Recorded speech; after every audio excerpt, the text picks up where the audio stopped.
A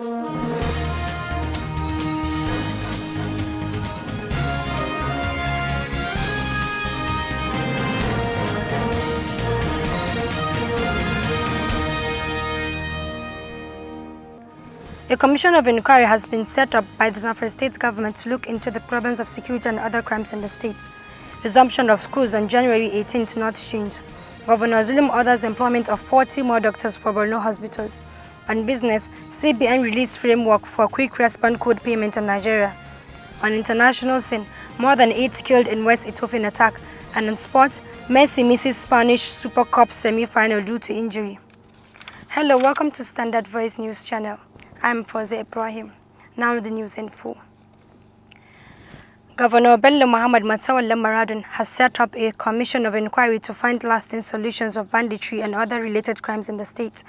The commission will also investigate state and local government projects. Inaugurating the commission at the Government House Gusau on Wednesday, Governor Bello said the setting up the commission was part of his administration effort to get to the root of the problem of banditry and other related crimes bedeviling the state. Our correspondent, Svtv Phillips, reports. The governor said he had earlier set up a committee under the chairmanship of the former Inspector General of Police, MD Abubakar, and had completed its assignment and submitted its report with extensive findings and recommendations. The state governor explained that the setting up of the Commission of Inquiry was in line with the desire and mission of his administration to holistically address the security challenges and put an end to the culture of impunity, tidy up government business and institute a proper mechanism for award and implementation of projects in the state. This Commission of Inquiry will work based on the findings of the previous committees. The commission is therefore intended to address the issues raised by the committee for finding solutions to banditry and the various issues of fraud, abuses, and blatant disregard to due process and contract execution as captured in the reports of the project verification committees. That's the report. I am Peter Phillips, reporting for SVTV News Gusau. The National Emergency Management Agency and the Victim Support Fund has distributed relief items to the 700 internally displaced persons, the vulnerable and victims of flood disaster in Mari local government area of Zamfara State. Dansado, Kunyambuna, Maruba, Mutunji, and Bindin communities are the beneficiaries of the first phase of the distribution. Distributing the items to the beneficiaries, the Special Advisor to Governor Bello Matawali on Humanitarian Affairs, Disaster Management and Social Development, Faika Ahmad, urged the beneficiaries to make judicious use of the items and not to sell them. According to her, the items is to cushion the hardship caused by insecurity and flood disaster. She also reaffirms the determination of the Matawali-led government in ensuring that all internally displaced persons, the vulnerable, and victims of flood and other natural disaster are taken care of. Hajia Faika Ahmed further appealed to traditional rulers and other stakeholders to ensure the relief items get to the affected persons. She also warned against politicizing the distribution of the items. Responding on behalf of the beneficiaries, the Emir of Dansado, Alhaji Hussein Omar, thanked the donors for assisting the IDPs, masses, and those affected by natural disaster.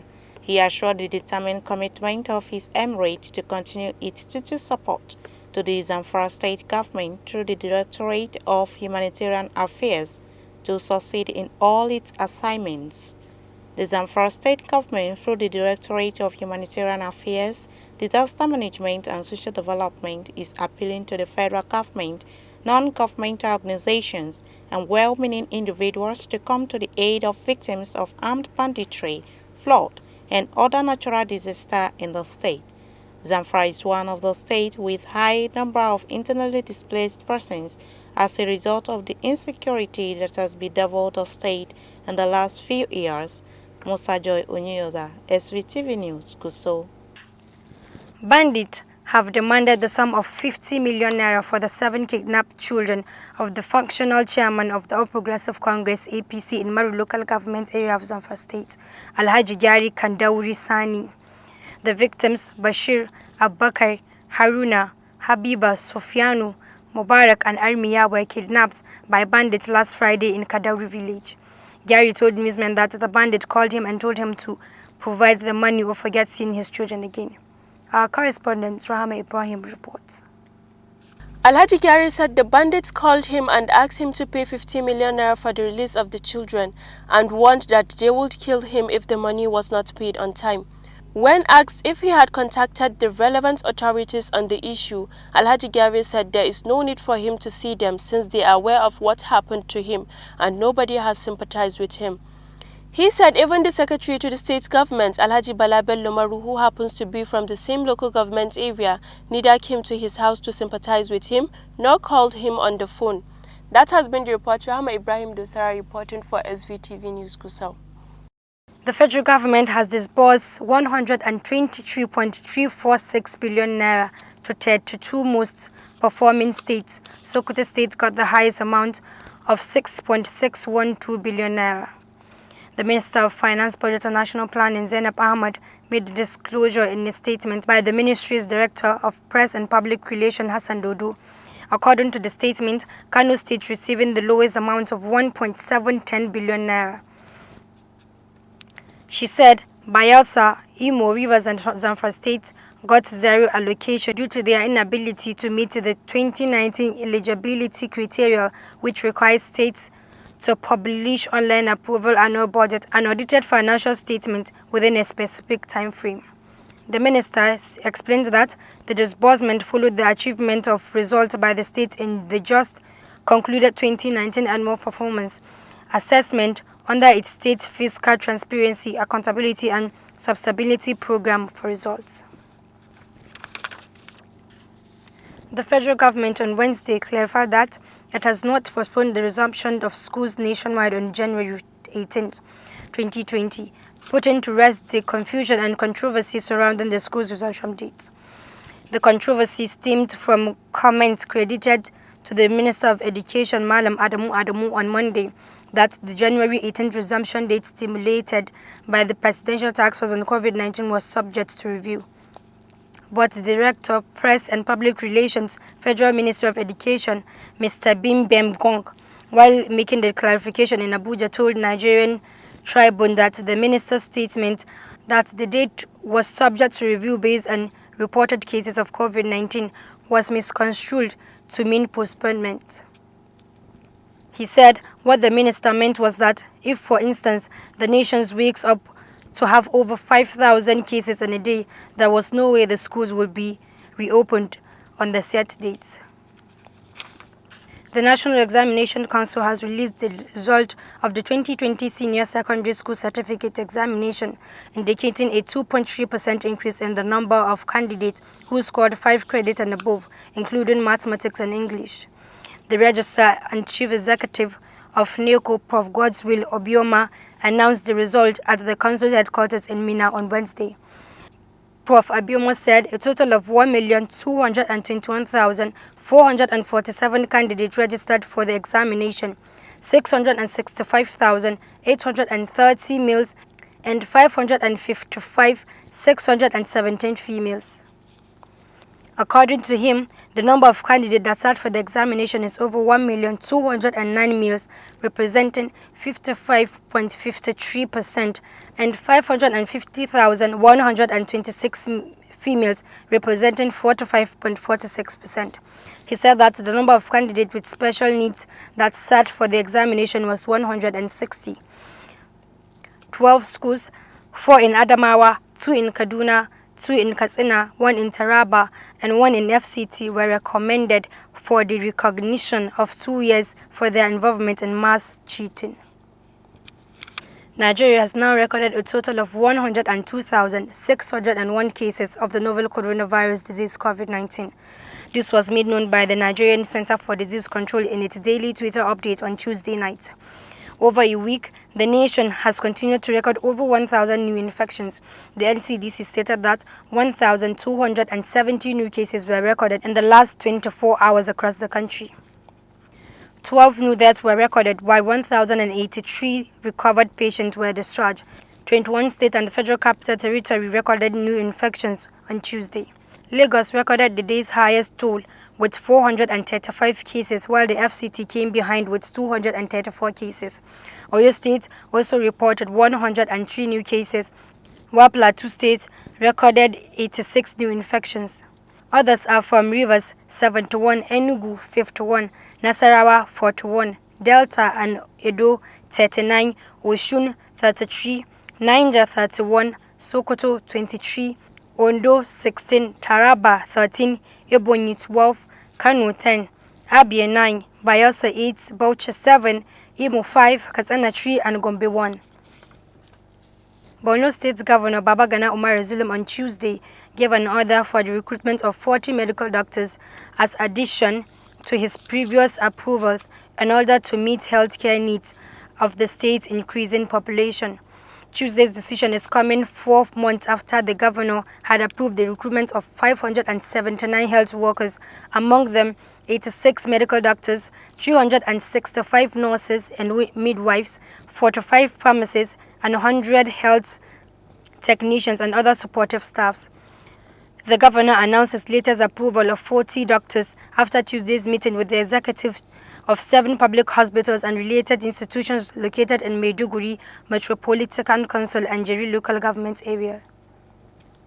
The meeting, held behind closed doors, centered on improving healthcare system and ensured effective, sufficient and qualitative service delivery to the citizens in accordance with the policy thrust of the Zulum-led administrations.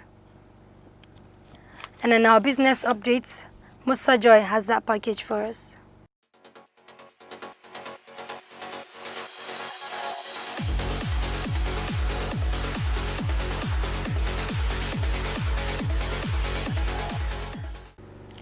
Welcome to Business Desk. In furtherance of its mandate to ensure safety and stability of the Nigerian financial system, promote the use and adoption of electronic payments, and foster innovation in the payment system, the Central Bank of Nigeria has released by the framework for quick response code payments in Nigeria. CBN, in a statement posted on its website, said this framework provide regulatory guidance for the operation of quick response code payment services in Nigeria and aims at ensuring the adoption of appropriate quick response code standards for safe and efficient payment services in the country. Quick response codes are a kind of matrix barcode representing information presented as square grids made up of black squares against a contrasting background that can be scanned by imaging device, processed and transmitted by appropriate technology. These codes can be used to present, capture, and transmit payment information across payments infrastructure. The technology further enables the mobile channel to facilitate payment and present another veritable avenue for promoting electronic payment for micro and small enterprises. And that's all on Standard Voice Business Update. I am Musa Joy Onyoda. Back to the newsroom. Thank you, Musa Joy. And on the international scene, more than 80 civilians died in the latest attack in an area of western Ethiopia that has seen recurring grisly violence in recent months, the National Human Rights Commission said Wednesday. Aaron Marshall, an advisor and spokesman of the Ethiopian Human Rights Commission (EHRC), told APF that the village of Deleti, where the attack took place, is located in the Matikel area, where hundreds of civilians have been killed by assailants using guns, knives, and other weapons in attack going back to at least September. Prime Minister Abiy Ahmed has struggled to impose order in Matikel or explain what is driving the violence, despite visiting the area in December and empowering a command post to take charge of security there. There is no known link between the violence and military operations in Ethiopia's northernmost Tigray region, where Abiy sent in troops in December to detain and disarm leaders of the dissent regional ruling party. Still on the international scene, United States President Donald Trump has been impeached by the House of Representatives for the second time within a period of 13 months in his 4-year term that ends on January 20th. A total of 232 lawmakers, which includes 10 members of the Republican Party, voted to impeach the President Trump. Meanwhile, 197 other House members voted against the process, which has a single charge of inciting insurrection after last week's armed invasion of the Capitol Hall. Notwithstanding, Trump becomes the first and only U.S. president to be impeached for the second time. A trial is now on to be held in the U.S. Senate that is not expected to reconvene until the day to the end of Trump's terms next Wednesday. And on the spot, over to Abu Sufyan. Hello, welcome to Standard Voice Television Sports Room. I'm Abu Sufyan Abubakar, and as usual, I bring the sports updates. Lionel Messi was left out of Barcelona's Spanish Super Cup victory against Real Sociedad on Monday due to injury. Messi was not even included on the bench for the game against Real Sociedad in Cordoba. Barcelona coach Ronald Koeman said on Tuesday the striker had felt discomfort during his side's 4-0 victory in La Liga over Granada when he was substituted in the second half. Messi trained on Monday and Tuesday but missed the last training on Wednesday morning. Barcelona won the match via penalties 3-2 after the match ended 1-1 after 120 minutes. Barcelona will now face either Real Madrid or Athletic Bilbao, who will play the other semi-final on Thursday. And that's all we have on sports today. Back to the newsroom. That has been the news from Standard Voice Television. To end the news, a quick look at the major headlines. A commission of inquiry has been set up by the Zamfara State government to look into the problems of insecurity and other crimes in the state. Resumption of schools on January 18th not changed. Governor Zulum ordered employment of 400 more doctors for Borno hospitals. On business, CBN released frameworks for quick response code payment in Nigeria. On international scene, more than 80 killed in West Ethiopian attack. And on sport, Messi misses Spanish Super Cup semi-final due to injury. That's news. On behalf of the management crew, head of news and current affairs, Ibrahim Gobatino, I'm Fawzia Ibrahim. Do have a nice day.